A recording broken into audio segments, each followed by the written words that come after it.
Hello, so piti ho imon ka mo tam. Tu chun kyo na lam ka ko pi sunga. Tu ge khun mi tim jing line t-shirt na che United Western jing ni khwa ding. Che t-shirt nga mi tim set na line. Kyong na nen kong changin ma sa hin t-shirt hin. Sa ta kyong jing la ki dam de pan kala ding hi che chu. Nai lun za la. Chỉ form hay t-shirt ha chọc à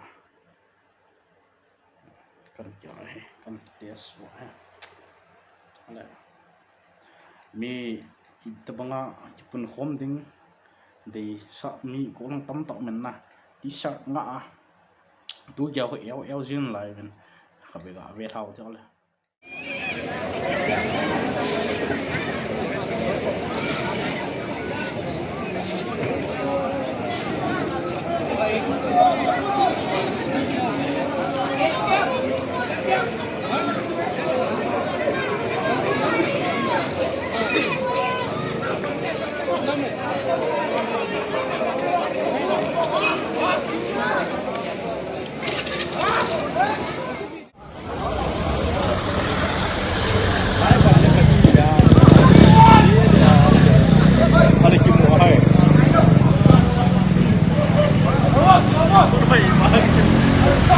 Này không ra gì.